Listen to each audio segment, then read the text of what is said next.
Hi everyone, it's Brendan O'Neill here with an exciting announcement. In October, we'll be doing a special live episode of The Brendan O'Neill Show. I'll be joined on stage by the legendary Rod Liddle. You won't want to miss this. It is part of an event called Podcast Live in London on the 5th of October, and you can join me and Rod between 2:30 and 3:30 p.m. Tickets are now available at podcastlive.com. There are two types of tickets. You can buy tickets for just the Brendan O'Neill Show, or you can buy an all-day ticket, which includes access to all the other podcasts at Podcast Live. Whichever ticket you choose, whether it's an all-day or a single show, when you go to podcastlive.com, make sure you click the link below the Brendan O'Neill Show logo, as that is the only way you can guarantee a seat for our podcast. So that's the Brendan O'Neill Show with me and Rod Liddle live at Podcast Live on the 5th of October. Don't miss it.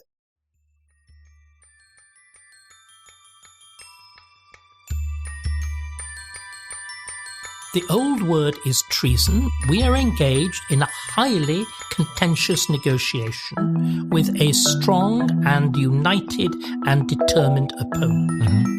A large part of the British political elite have deliberately gone and negotiated with them against their own country. This is another aspect of the elite that I find disgusting. Most of them hate their own country. They regard people with absolute contempt.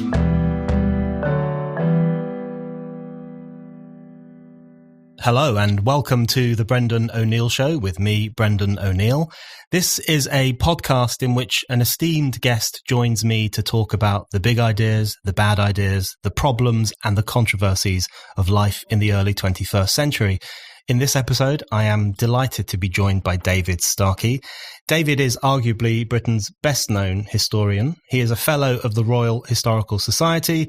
He is a prolific historian on the Tudors in particular. He's written numerous books on the Tudors, most notably on Henry VIII. He has presented TV shows on the Tudors and the monarchy more broadly, from his appearance as a prosecution witness in the trial of Richard III on ITV in 1984, to his role as a history teacher in Jamie's Dream School on Channel 4 in 2011. He is a frequent commentator on TV, radio, and in the press, and he has developed a reputation for holding strong, sometimes controversial views.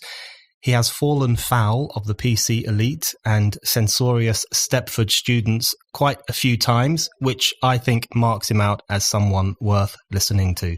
David, welcome to the show. Thank you. I want to start off by asking you about what's happening right now at the time that we're recording this. So last night, Parliament was prorogued and it went into some kind of meltdown. The scenes were absolutely nauseating on one level and chaotic and crazy and infantile, where you had MPs holding up signs claiming that they have been silenced and booing and hissing and saying shame as Parliament was suspended, presenting themselves pretty much as victims of a coup-like attack on the sovereignty of Parliament and on their rights as our representatives. That's not accurate, is it? It is more or less the absolute opposite of the truth. Marx said, as you of course know, that history happens first as tragedy and then as farce. Well, we're going through the events of the 17th century as farce. What those people were doing, that noble gentleman, I think he was a Scot Nat, who fell across the speaker, who looking as though he was performing an act that we can't talk about. He was trying to reenact the role of the Commons in 1629, when the speaker was held down to prevent the proroguing of Parliament at the will of Charles I. Right. What do the Commons think they are doing? Let's just make one or two big, straightforward, factual statements. Rather than being suddenly silenced with desperate amounts of business waiting to be dealt with, they have sat for the longest single session since the Long Parliament. It was 810 days. It cost £1.5 billion, and they did bugger all. They did worse than bugger all. They buggered things up. What happened? It's very clear. No legislation of any significance was passed in 3 years. Not only that, they stopped any decisions being taken. We are in a nightmare. We're in huis clos. We're in this sealed world that you can't get out of because we're bound into it by another catastrophic piece of legislation, the Fixed Term Parliament Act, which is, do you know what? Again, it looks directly back to the Civil War. Parliament in 1641 passed an act that it couldn't be dissolved without its own consent. It then turns into a vicious oligarchy that sits until 1653 when it has to be chased out at the point of a bayonet by Cromwell. That's where we are. And it's a parody of this. It's a black, brutal parody. How have things disintegrated? How have scenes of such shocking indignity happened? There are three things. The first is the role of the Speaker. The role of the current Speaker is a disgrace to the position. The Romans had a phrase, damnatio memoriae, that was visited on bad emperors. The only way the Commons will ever be put together again is if a resolution is passed which declares that he was not Speaker and not a single one of his decisions will ever be taken as precedent. Why do I put it so extremely? Let's step back. This whole debate about representatives versus delegates, which is the thing that's bedeviled all of this. In legal theory, the members of the Commons are representatives, and they have the role that was enunciated in the famous letter to the electors of Bristol by Edmund Burke. I owe you my discretion. I don't merely owe you my vote. That was 250 years ago, when there was no democracy and politics was run by a handful of families like the Marquis of Rockingham, to whom he was the paid lackey. Let's get this clear. And by the way, the electors of Bristol threw him out. Because again, you see, there is a very vague relationship between Parliament and democracy. We have had Parliament for 800 years. We've had democracy for less than a century. And the great issue was, how do you reconcile the previous tradition of representative in a non-democratic parliament with the position of delegate in a democratic parliament? And the way it was dealt with, this is what all the fuss, all the things that we're talking about, Erskine May, A.V. Dicey, whatever, they all appear at a particular moment of time. They appear in the middle of the 1880s, because it's the 1884 Reform Act that introduces something like democracy. But you see, we've never worked out the relationship between the fact we've got two sovereigns.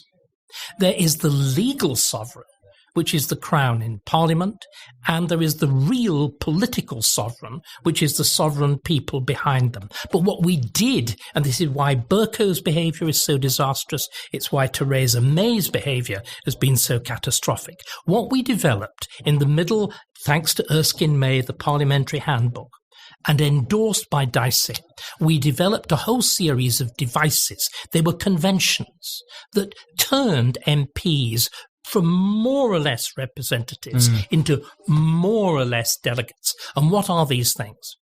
They're party affiliation. They are manifestos. They're standing on a ticket and they're being whipped when they're in the House. That is the thing that binds them to the popular vote. No MP, Dominic Grieve, was not elected in a personal capacity. He was elected because he stood as a Tory on a Tory manifesto which promised Brexit. That man did not dissent at the time. His claims to dignity, his claims to acting honourably are totally false. He is a shit and a lying, deceiving shit from start to finish. And an oiled shit. Look at that awful greasy hairdo. So we've really got to start calling things by their proper names. And that's one part of it. The other is are the rules in Erskine May about the procedures of Commons business, which gives the government the basic control of the parliamentary timetable. Otherwise, what happens is the House just dissolves into a talking shop, a conflicted talking shop, because, okay, MPs have refused to vote for any deal, but they're strong in the negative. They're hopelessly weak in the positive. They can't agree on anything. I simply despair. It's an absurd idea that they can conduct a negotiation. Yeah. So essentially, we develop a series of conventions in the 1880s that turn MPs into something like the representatives of the people. And what has systematically happened in this parliament, we have broken those conventions. Yes. And the system is broken.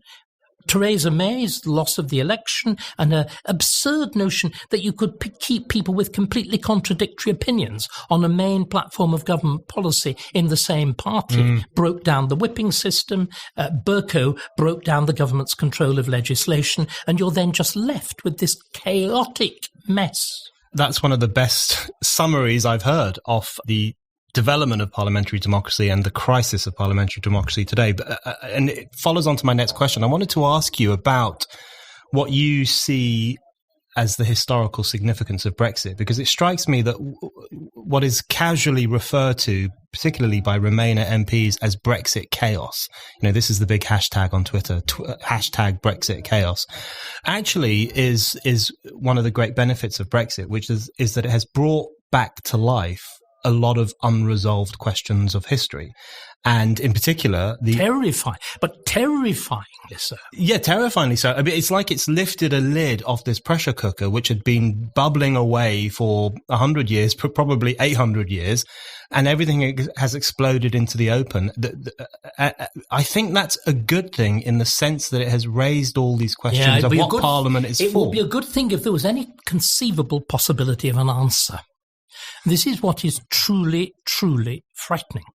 You're in a position where, again, because of the Fixed Term Parliament Act, that Parliament can't be dissolved without its consent, of actually being locked into this. It's, as I said, it's huis clos. It's like a bad 1960s drama. It's the kind of thing that I produced when I was an undergraduate. Oh, God, they were awful. But you get the idea. And there is no visible way out. And there's another big point there are two other points I would like to make. The first is that we've got the history of Parliament completely wrong. Remember, parliaments, we used to think that the peculiarity about England was that it invented this wonderful thing called a parliament, which gradually all the slower, more retarded nations of the world caught up with, or we kindly gave them, along with speakers' wigs and all sorts of funny things when we freed the coloured population of the globe, and they were shockingly ungrateful for it. Anyway, this is a totally false picture. Everywhere in Europe has a parliament. Because the Middle Ages, being in many ways much more sophisticated politically than the ancient world, had the principle that which touches everybody must be decided by everybody.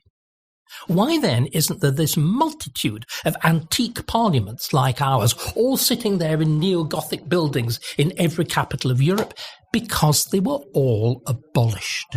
Why were they abolished? The Dutch Estates General, the Cortes of Aragon, the Diet of Poland. Why were they abolished? Because they were hopelessly confused, inefficient, divisive, and wrecked good government.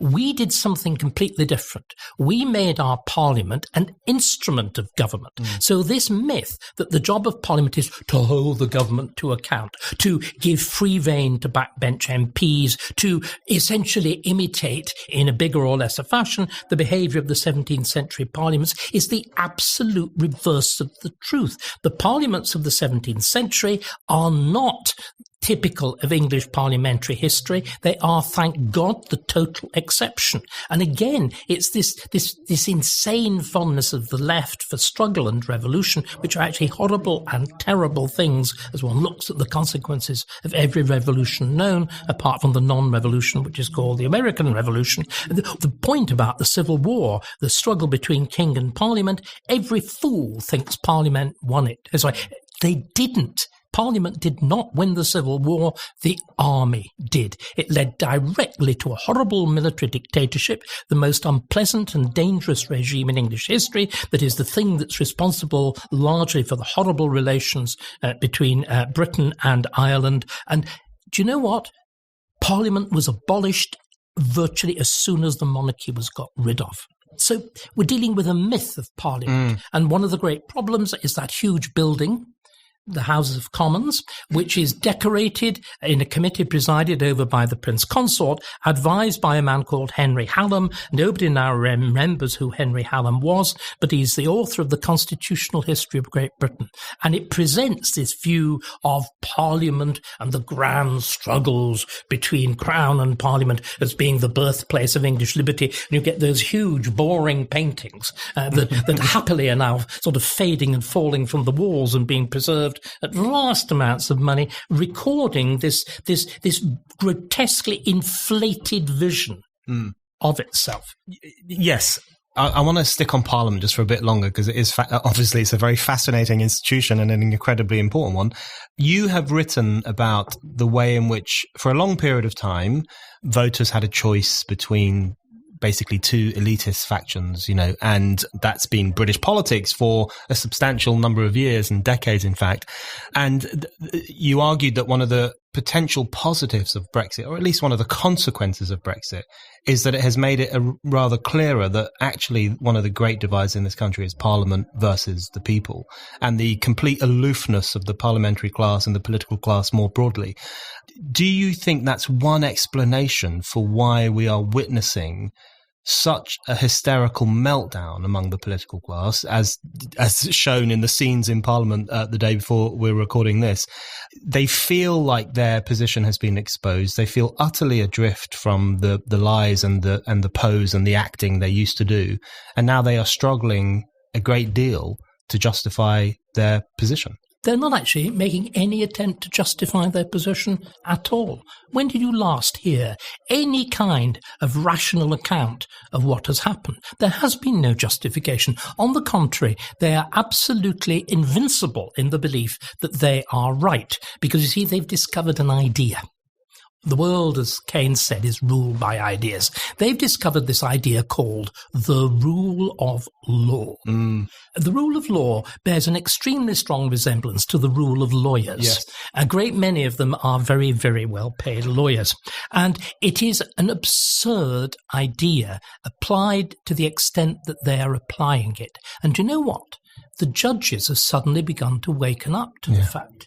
If you look at the fate of that, the ludicrous Jolyon Maugham, the attempt in Scotland, the appeal to the Court of Session to strike down the prorogation, there was an extremely clear, succinct and forceful judgment that held up, I think, a mirror of shame to the English Supreme Court with its diffuseness and its flatulence, which we'd expect from 12 judges, all determined to have their voices heard. And what the Scottish judge said was very simple. There is a political sphere and there is a legal sphere. And they deal with different things in different ways, and we are going down a deadly route if we confuse them. I'm astonished that Geoffrey Cox, this supposedly miracle-working Attorney General, hasn't been on the airwaves saying this the whole of the time. We again go back to the 17th century. We go back to the resolution of these terrible conflicts of the 17th century, which took them, remember, from the beginning of the century till very nearly the end. There is something like 90 years before the Glorious Revolution of 1688-89, but in the Bill of Rights, which set out the new rules, I think it's clause number 9 said that proceedings in Parliament shall not be impeached or otherwise questioned in any other court or place. Right. Now, that was not simply a license for Tom Watson to utter barbed and disgraceful libels on innocent people. That was not the purpose of it. It was to say that the law court should not intervene in the political process, because what the Stuart kings had done was to use the law courts as a substitute for political process. And bizarrely, the very people who claim to be defending the inheritance of Parliament are going back to this. Yeah. And you know what? It will lead to more headlines that say the judges are enemy of the people, and it will lead to genuine demonstrations against them. And if they're foolish enough, if again the government is stupid enough to refer that utterly disgraceful act, which we can talk about again, binding the hands of the government over the question of Article 50 and the postponement of Article 50, if they're foolish enough to accept that case, they are walking straight into this trap. They will become enemies of the people. You're listening to The Brendan O'Neill Show. If you like this podcast and Spike's other podcasts, and also the articles and essays that Spiked publishes every day, please think about giving us a donation. Spike's content is free and we want to keep it free, and donations really help us to do that. Head over to Spike's donation page now at www.spiked-online.com. That's a very useful historical reminder of the traditional desire to keep a separation between the political process and the legal process. And I think that Remainers would do well to look into that. But one of the things that's incredibly frustrating, I think the use of the law courts to try to frustrate the political process, and particularly any effort to make Brexit happen, is one of the key means through which the Remainer elite has trampled all over convention and democracy and political decency more broadly. With contempt. With explicit, with open, with dramatised, sneering contempt. Yes. I mean, I used to regard Matthew Parris as slightly more than an acquaintance. The language that he used, I mean, that famous article on Clacton, it makes you want to vomit. Shall I tell you what it reminded me of? I know this is Godwin's law. It reminded me of Hitler on the Jews. There was that same flavour of contempt, that same sense of disgust. There wasn't yet the call, though we've heard it very frequently, to put them in a gas oven, which has been effectively applied, oh, thank God they're all old and they're dying. Now, the moment you get that level of utterance in a political community, that political community is lost. It is completely lost. And I'm afraid, Brendan, that's where we are. I could not agree more with you. I think the contempt that has been hurled at Brexit voters and voters in general, and particularly the older ones and the working class ones and the northern ones and the ones... I happen to be all three. I am old, I'm northern, and despite the what was once, you'll love this. I used to be quite good looking when I was young, and I had a really adorable bit of ruff. You said, I think you're quite nice, but I can't take the fucking Duchess voice. But anyway, that was the price of not being branded as a kind of chippy-shouldered northerner at Cambridge, I'm afraid. But there we are. I really learned to speak from the home service, so that's just a word of explanation of why absolutely. I don't sound northern. And I know about your background, and I think it's your comments on the poisonous contempt that has been expressed at vast numbers of ordinary people are absolutely correct. But I guess I have two questions for you folded together. The first thing is, was that contempt always there, and it's now just exploded into the public? Yes. And then the second attached... It's the language that used to be kept in the Commons Bar. Yeah. Or the language in the Athenaeum. Yeah. It's the language of high table once the butler's turned his back. You know, that's I was very used to all of that. But what's extraordinary, and this is the second part of the question for you really, is... You know, we've all read John Carey's Intellectuals and the Masses. We've all been horrified by the views expressed by the likes of Virginia Woolf and others in the early 20th century with their kind of contempt for the rough-handed... What changes? Now what you realise, exactly, you fast forward 100 years and you realise that those views are all still there. The Bloomsbury Group won. Yes. And so I guess the question is, how make love in triangles and live in squares. Yes, right. The squares have just moved. The squares are in Islington. Otherwise, the triangular affairs continue. I mean, look at Corbyn. I guess the thing that I struggle with, and I'm sure lots of people struggle with this, because there are people up and down the country watching the shenanigans in Parliament, watching these people say these really unspeakable and dreadful things about the populace, and they are wondering, how can you people get away with presenting yourself as Democrats, as the decent section of the political elite? They are representative Democrats. You see, there is this, and again, now let's now start turning the coin the other way around. There are genuine problems with democracy. If you go back to the establishment of the Constitution of the United States, one of the most impressive collections of documents that have ever been written on the nature of political communities, their longevity, what makes them rise, fall, disintegrate, they're the Federalist Papers, and particularly the contributions of Madison and Alexander Hamilton. They are totally aware of the fragility of democracy, that democracy can too easily turn, as it will do under Mr. Corbyn, into the rule of the poor, or the sort of poor, the marshals of the poor, the pigs of George Orwell. And has there ever been a better example of those pigs than that lot? Of the poor over the rich. They knew that no democracy of the ancient world or the Middle Ages had ever lasted. And they did deliberately construct a system of checks and balances that was forms of indirect democracy. In other words, this is why you have that separation between the mass electorate of the President of the United States and the Electoral College.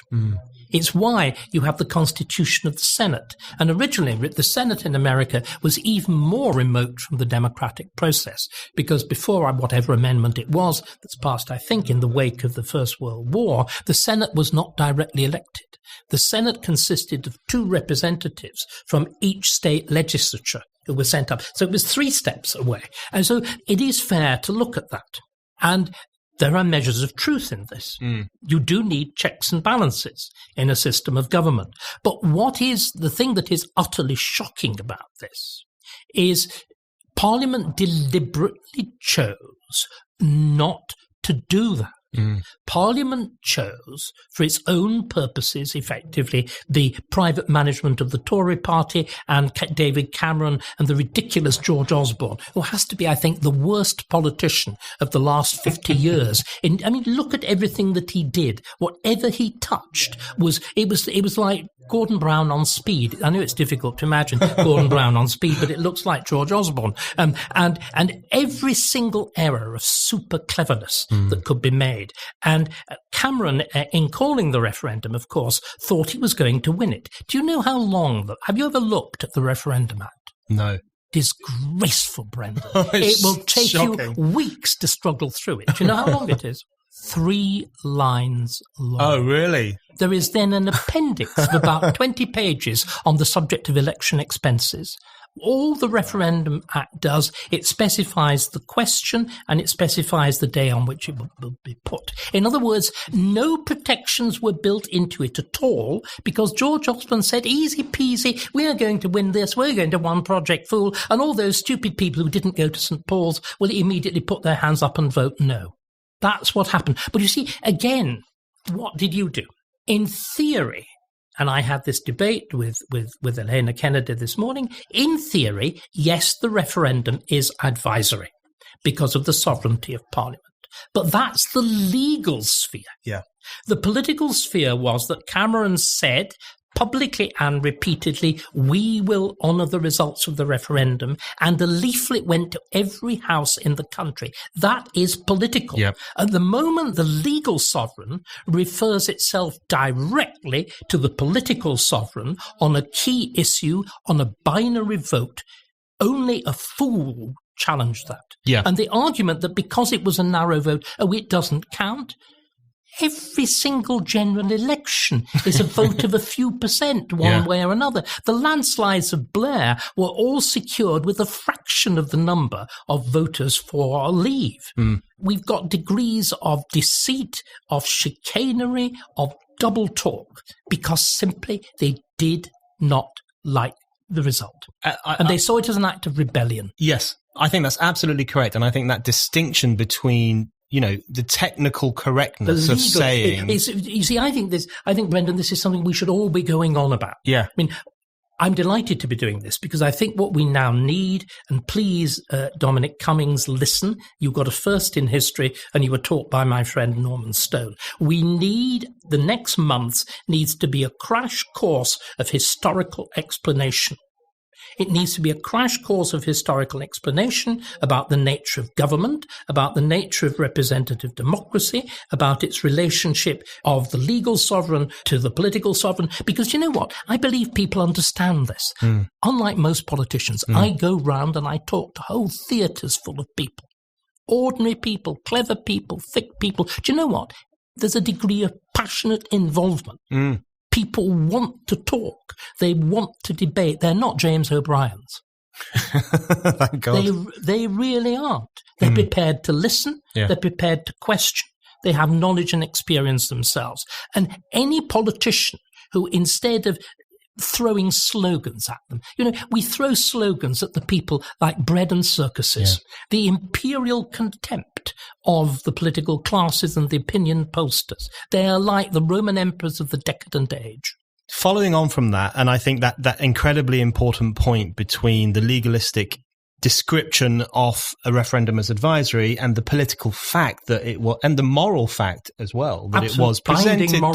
Binding moral fact that it was presented to everyone as something that would have real force. And people knew what the consequences were. Knew the consequences. They weighed them up. They talked about them. They devoted a lot of their time and energy and their votes to this project. Following on from that, I think one of the, and you mentioned this previously, one of the most shocking things that Parliament has done in recent times has been the Hillary-Benn bill and the legally enforced obstruction against the executive from pursuing a clean break Brexit and from refusing another extension of the Article 50 process. Because what's striking about that, firstly, it's such an obvious attempt by Parliament to frustrate what is still a significant section of public opinion. But also, they've used this bill, now Act, very openly to threaten the Prime Minister with actual imprisonment, with actual criminal consequences if he pursues a certain agenda. And I think that comes off as one of the clearest examples of the infusion of what ought to be a political realm with the rule of lawyers and the threat of legal consequences if you dare to adhere to the will of the people. Yes, I mean, I also think, and I was very shocked when Jonathan Sumption came down as clearly as he did in favour of seeing this as a legitimate piece of legislation. Technically, he is right. It was passed by a majority in Parliament and it received the royal assent, and that makes it law. But that is not what parliamentary sovereignty means. The traditional understanding of parliamentary sovereignty has been on the notion of solid majorities that endure over time, and laws that are considered and themselves, although they're not bound to, because you can't bind a sovereign, but observe due process. The way in which the Benn Law and its latest Grieve incarnation were driven through Parliament defied every convention. And normally lawyers are very, very, when they're not interested in the result as they are now, they are very keen that law follows due process. It didn't. But there's an even more fundamental point, Brendan, which is, why have things gone so catastrophically wrong? Well, I'm afraid the old word is treason. The old word is treason. We are engaged in a highly contentious negotiation with a strong and united and determined opponent. A large part of the British political elite have deliberately gone and negotiated with them against their own country. You see, this is what, again, is another aspect of the elite that I find disgusting. Most of them hate their own country. They don't know it. They spend all their time in the south of France, Cap Ferrat. One meets the right kind of people there. I think on the whole, there's this terrible problem. Where does one go? Chianti-Shire. It's really rather vulgar. People from Surrey go there. These people, have they been to Scunthorpe? Have they been to the west of England? Well, yes, of course, darling, I went to Cornwall beaches. Do they know anything in the middle? No. Do they know the London suburbs? No. Do they have anything in common with them? No. And they regard the people with absolute contempt.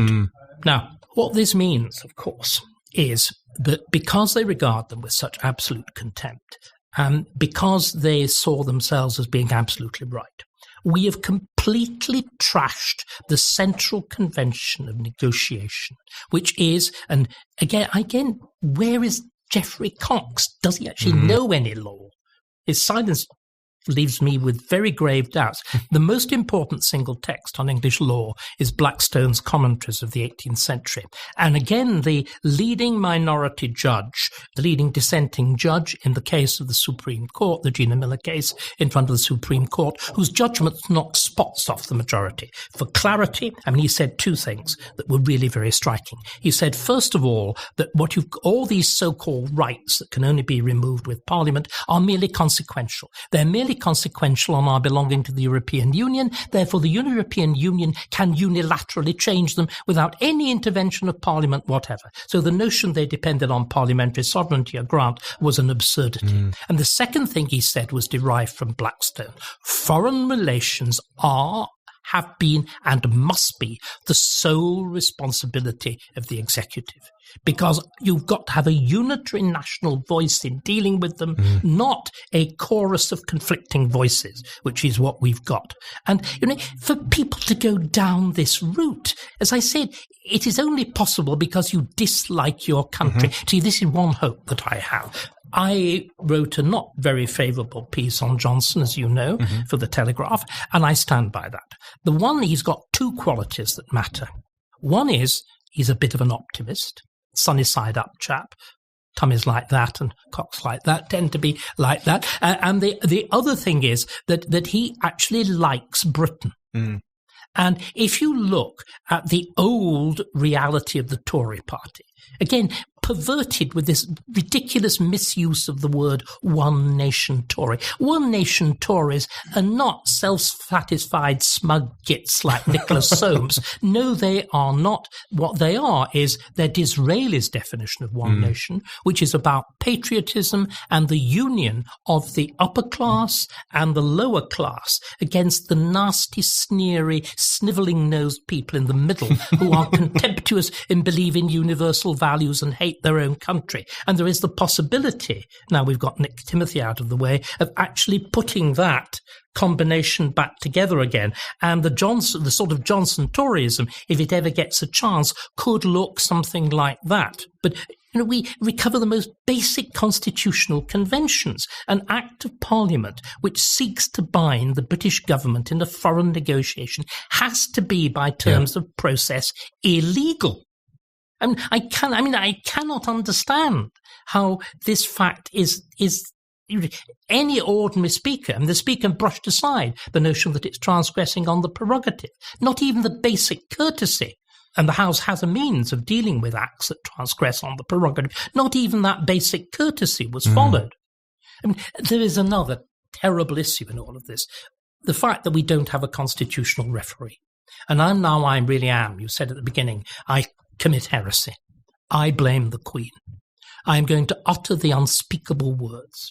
The fact that she has spent, and whatever it is, 60-odd year reign, trying to avoid trouble and taking the easy way out in a way totally different from that of her grandfather, George V, whom she affects to believe in.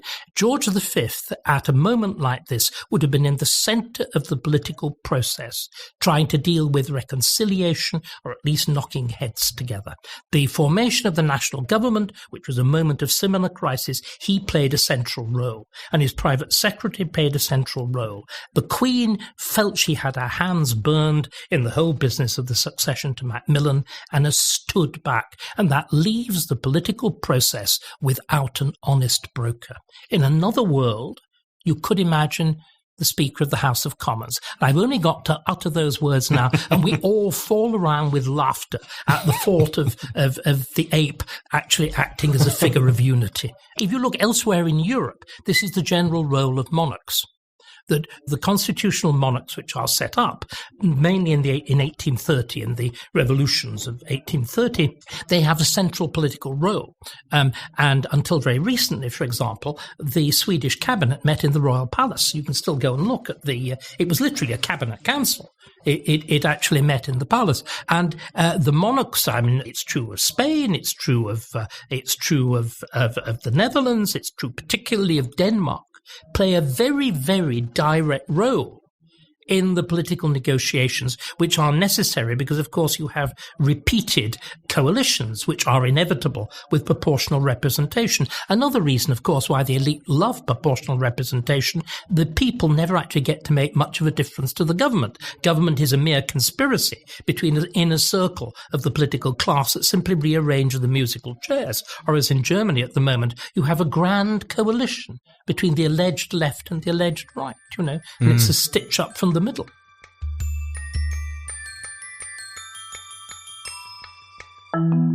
You're listening to The Brendan O'Neill Show. Subscribe now so that you never miss an episode. And it would be great if you could give us a rating and maybe even a review. That is a really good way to help new listeners discover the show. You said a word there, which, I mean, many things you've just said. I said many words. Leapt out at me. But one word in particular is treason, because I think, terrible word to use, but it's true. I think it's completely true. And I think your description, I think your description of these people as loathing their own country and, more importantly, their own country folk is very true. And that's one of the great attractions of the European Union for that class of people, was precisely that they could and it's a culture. Outsource. It's all about European culture. The English are really rather brutal, nasty people, and you just go into a bar in France, people can drink and they're civilized and they eat pâté, and they just occasionally, I occasionally go to these awful places. You see them drinking, they're sick and they're I mean, really, what kind of place do we come from? It's absolutely accurate. But you will be aware, and this is one of the questions I wanted to ask you, that when you use words like treason, or when the Daily Mail says enemies of the people, when the Daily Mail used to be more interesting newspaper than it is when it lately. When it hadn't been taken over by Georgia Gregg, yes, of course, who is absolutely in the middle of people like that. Exactly. And, even if you say saboteurs or use any kind of strong language, you will be condemned as a fascist. So there's one of the side issues, I think, although it's actually not a side issue at all, I think it's central to the current project of this elite, is also not simply to push through all these undemocratic, contemptuous, anti-people measures, but also to control what you can say about them. Absolutely. And even now, I've discovered, when I've said this is now Parliament versus the people, you will be shot down as someone who is stirring up trouble, who is provoking violence, and so on. The name Cox will be thrown at you. Exactly. This universal passe-partout, yes. Yeah. What's your response to that? You simply carry on saying what you want to say? I'm going to carry on saying what I want to say. I am not bounden to anybody. I don't have a position in a university. I have lots of honorary positions, and they choose to remove them, fine. I will not be silenced. I'm independently, not rich, but I'm independently well off, and I will say what I want to say, and I will say it as clearly and forcefully as I can. And we haven't yet finished with Parliament. One of the other things that's gone wrong is, of course, basically, why do people misbehave? What is the central reason that people misbehave in that inane and childish fashion that we saw last night? Fundamentally, because they've got nothing to do. Parliament basically has nothing to do.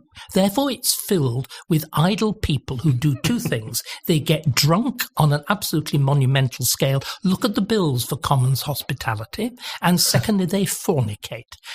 Look at the number of cases of MPs, and it's only a tiny, tiny fraction of those who commit this. And the other thing they do is, because there's one group that is especially totally underoccupied, who are the Scottish MPs, who don't really have constituencies, have no constituency work, and of course the whole affairs of Scotland are dealt with by this preposterous Scottish Parliament. So the only purpose of is it 53, 58 or whatever it is, Scottish MPs in Westminster, is to make trouble. They have no other function and no other purpose. It is again yet another disastrous legacy of Blair. But if you look at the English Parliament, it is uniquely costly. It is proportionately the most costly legislature in the world. The House of Lords is the largest apart from the People's Assembly of China. Can you imagine? Let's continue. It sits roughly twice as long as Congress, which has got to rule America and the American empire. And they have make-weight days. Did you remember the whole fuss about the note that Boris, again, disgracefully forced into the public domain with that absurd case in Scotland, the note that he scribbled about prorogation, the business about Cameron being a big blouse? Do you remember what it was about? The scribble was on it saying that Cameron was a big girl's blouse for allowing Parliament to sit in September, and I think the phrase was to give the buggers something to do. That what we've got to remember is with Bercow's absurd pushing of the backbench MP, the backbench MP by definition is a slightly brighter version of Jared O'Mara. I mean, he seems to me to be fundamentally typical of backbench MPs, and the fact that he has been out of it for... What? Has there been a complaint from Sheffield Hallam? Has Sheffield Hallam disintegrated? Are the people wandering in rags and scattering ashes upon their heads? No, they are not. So MPs are fundamentally overpaid and underemployed. And you therefore have these preposterous select committees that spend huge amounts of money in absurd inquiries. I know I've appeared before the Education Committee after Jamie's Dream School, and I've never seen such a ridiculous session of self-important little people. Do you remember when Dominic Cummings appeared and treated them with the absolute deserved contempt? Yeah. Contempt of Parliament used to be a crime. It's now a moral obligation for anybody who is sensible. And again, these debates in the annex to Westminster Hall, they're just literally talking shops. And what again, because these people know no real history, this is going right back to what I said at the beginning, parliaments that just become conflictful talking shops are abolished. And it's not just medieval history. It happened in France in the 1950s. That's exactly what de Gaulle did with changing the constitution of the Fourth Republic, which was parliamentary, into the presidential, dictatorial, plebiscitary constitution of the Fifth Republic. And all of these people go on about how lovely things are in France. France has absolutely no form of serious representative democracy at all. It is ruled directly by presidential decree. It has a monarchical president. But that's the risk. If a parliamentary system disintegrates, as this one is doing, that's what happens to it. It's abolished. Absolutely. I think and no one would weep. Your mention of Cummings being in contempt of Parliament is striking, because lots of MPs, Remainer MPs, are now saying, what the hell is Cummings doing in this building or around this building when he holds Parliament in contempt? But of course, what they don't realise is that vast numbers of ordinary people likewise hold Parliament in contempt. These people are just so extraordinary. What is going to happen as a result of this will make the expenses scandal look like a famous storm in the duck pond. That's what it will look like. I want to bring you back to Brexit. Everything's about Brexit, but you refer to the referendum result as a very British revolution, and then the response to it as a very British counter-revolution. And I think the thing, I don't know if it's possible for you or me or anyone to give hope to the millions of people who were behind this very British revolution, but it strikes me that the counter-revolution is rather successful at the moment. It's completely successful. Your point was that, don't be deceived by the lack of violence or their good manners. The fact is they're seizing control and this is a coup. The great irony, of course, is that there are idiotic Corbynistas on the streets screaming, stop the coup at Boris Johnson, while also giving the nod of approval to an actual coup against the public vote for Brexit. Well, that's only a preparation for Corbyn. There's only one way out. If there is an election, and there will have to be, because we are ungovernable, if there is an election, it is the moral duty of Nigel Farage and of Boris Johnson to come together. If not, they will hang separately, and that may well literally be the case.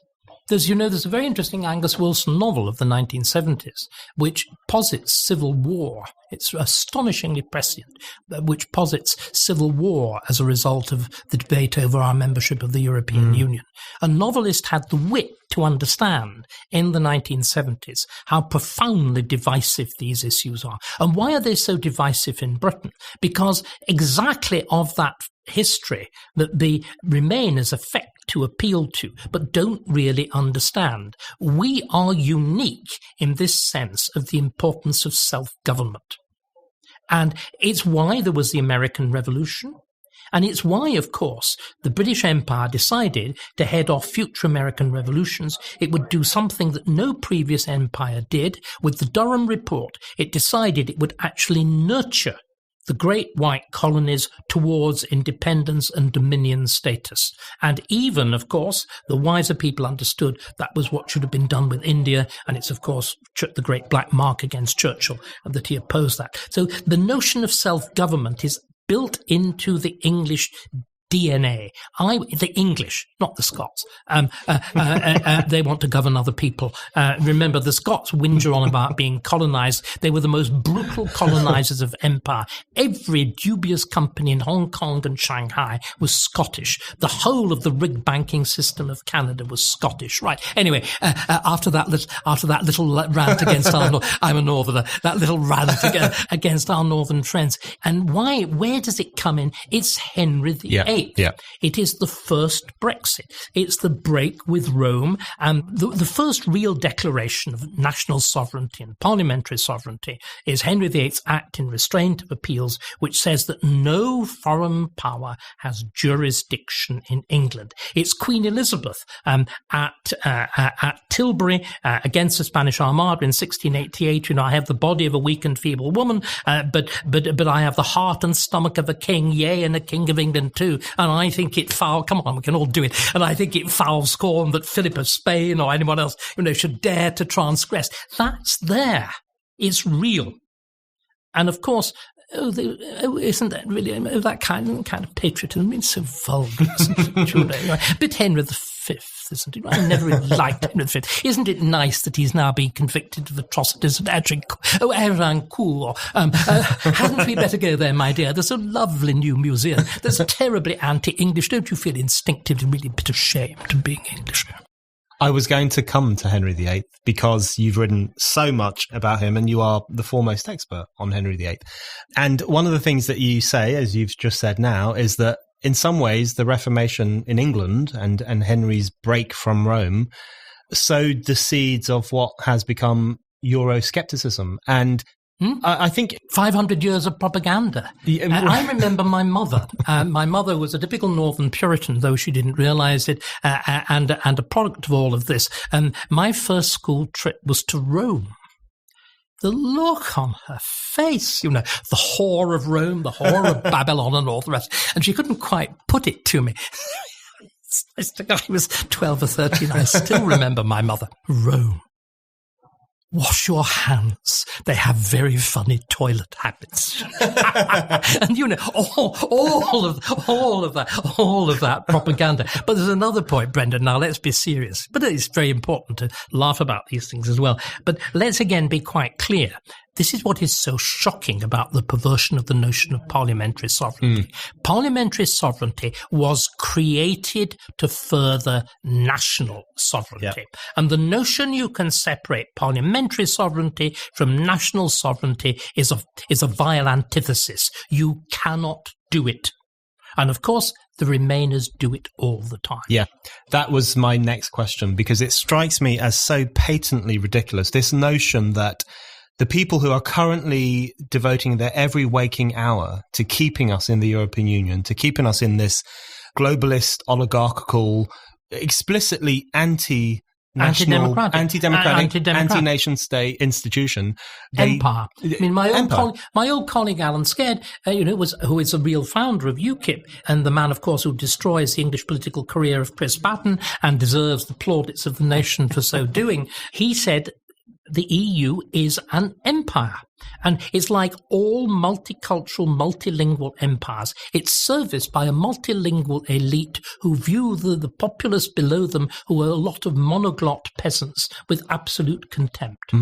It's as simple as that. Absolutely. It's as simple as that. And the absolute farce of these people claiming to be defending parliamentary sovereignty at precisely the time that they are weakening national sovereignty. It is absurdity. It is, but again, you see, it's because that most of them read PPE at Oxford, which means they are fundamentally politically illiterate. It's a degree designed for the totally superficial, like Cameron.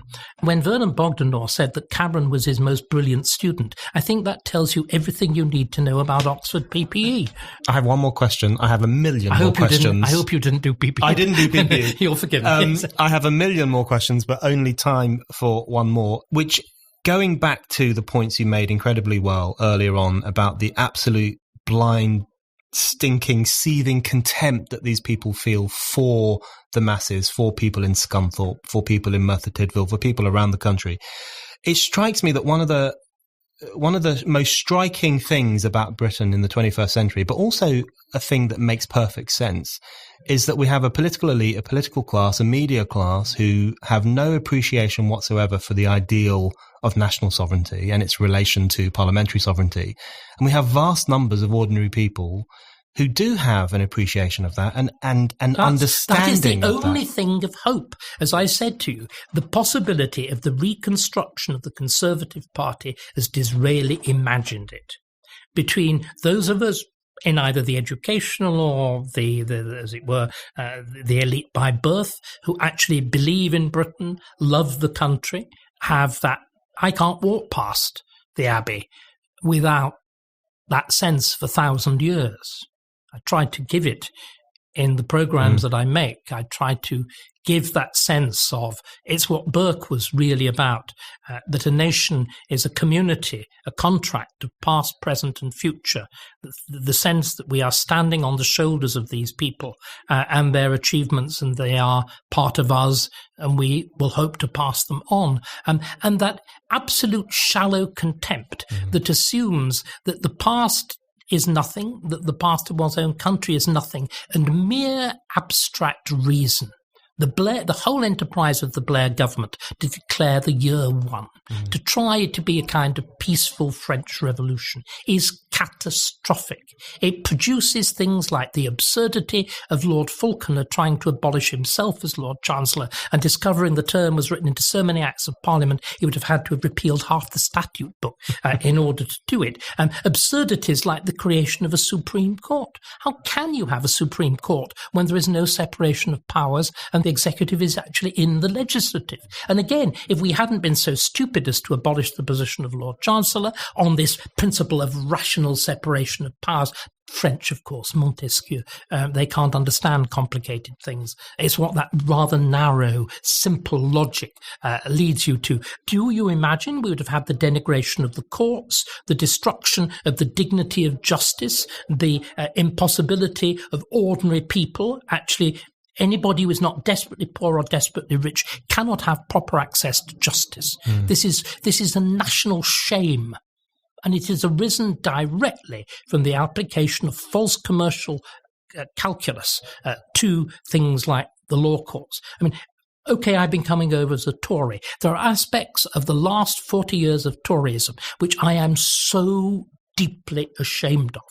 That it has gone, that it has elevated everything into the false god of money and money relations. Toryism is not capitalism. It's not red in tooth and claw capitalism. This is a complete misunderstanding.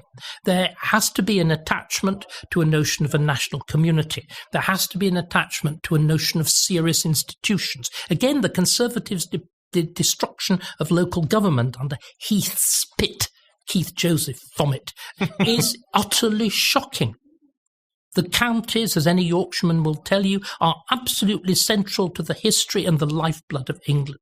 You deliberately destroyed their legislative function. That is not a conservative act. That is an act of destructive, hyper-rational liberalism.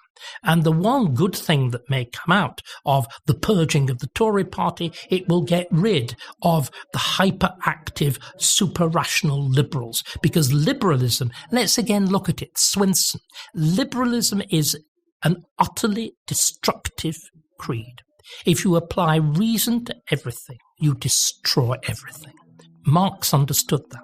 There is no beauty, there is no love, there is no aesthetics, there is nothing but money relations. And that is horrible. David Starkey, thank you very much.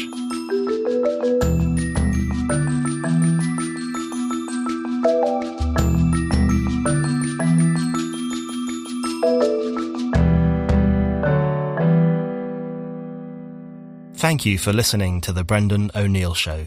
We'll be back with another guest and more discussion.